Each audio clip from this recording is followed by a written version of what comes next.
Your wife is the only one who knows if the children are yours. I'm telling you, you're only convinced. Only one who knows is your wife. You just like, oh, he looks like me. Test that bastard. Test that. You start coming here for prayer. Pray. If you see a woman next to you not laughing, you don't need DNA test now. You now know. That's the seriousness, you know. Culprit. And you don't even need to tell your wife. You just take that stick and go like this. Envelope, send it. They will bring the results, okay?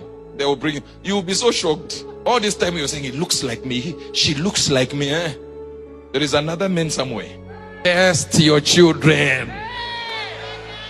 If it's happening to people with money, what about you with no money? Test these little rascals. Test them.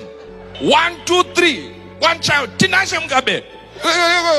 If sight was leading me, I wouldn't marry my wife. I told my children the other day, and they were all laughing. And she told them herself. Why? Because at that time, she never cared for nothing. She just was anyhow. That is, medical student, didn't care for anything. The hair was plaited matte, just permanently, and then just anyhow. Any dress available, shapeless.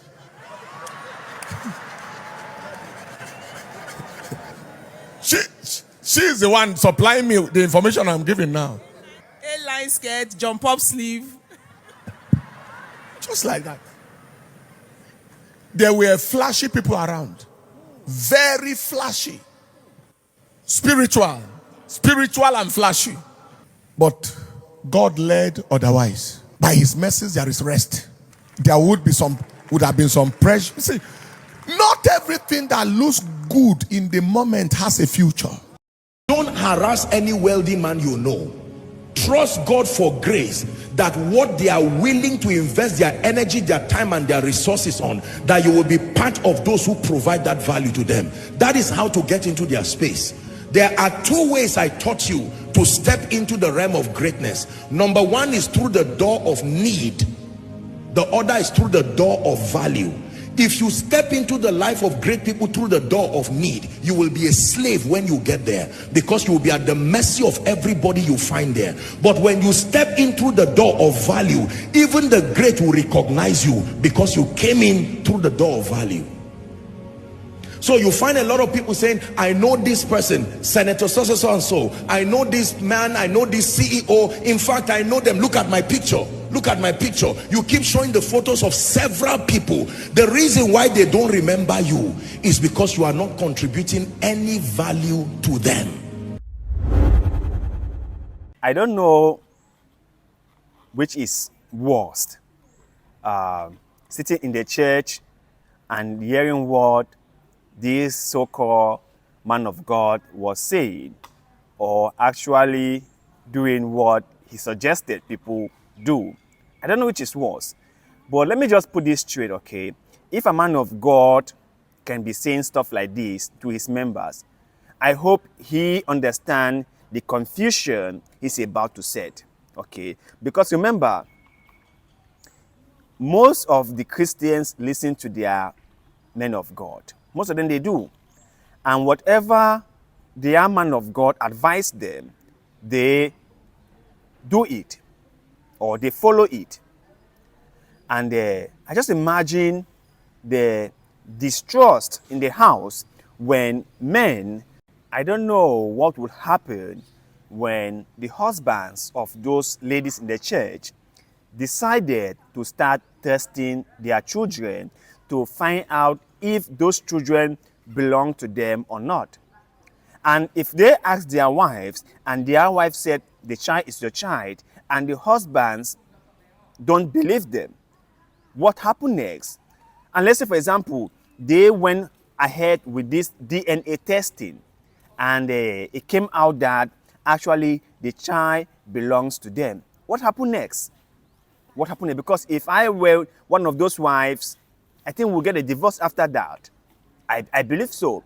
Because if I am your wife and I had a child and I told you that the child is your child, but because a man of God said, go and test the children because maybe 90% of them don't belong to the men. And you as my husband, came home and decided to follow through with this advice from a man of God. Let me tell you something.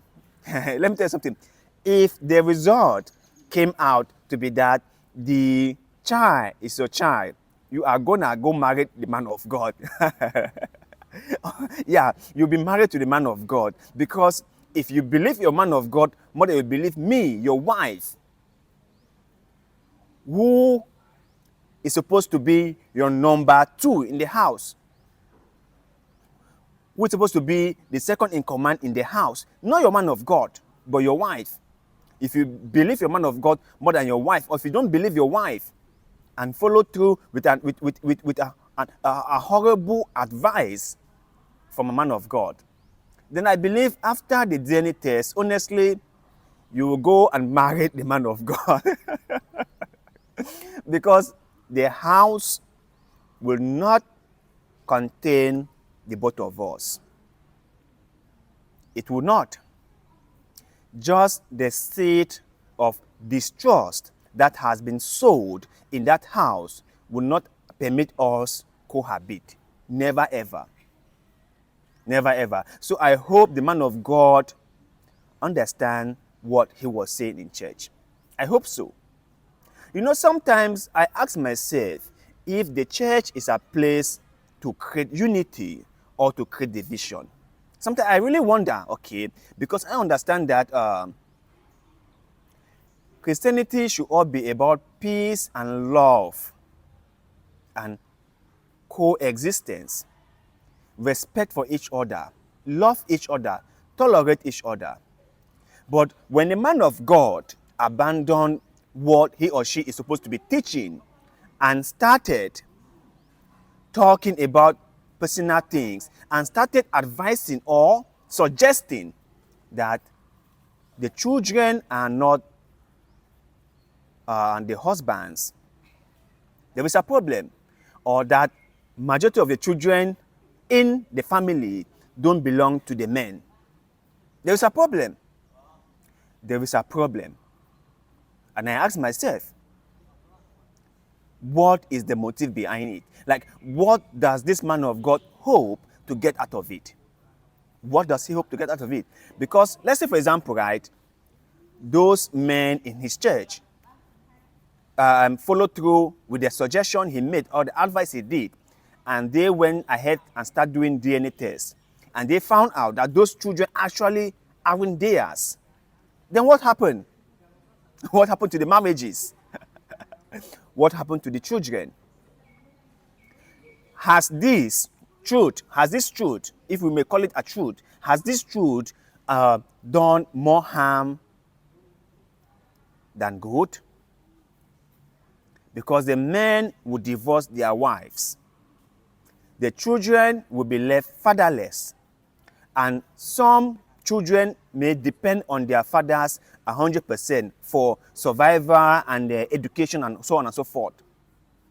And the men will stop taking care of these children. So what happened to the well-being of those children? I know finding out the truth is important. And I know being faithful is very important.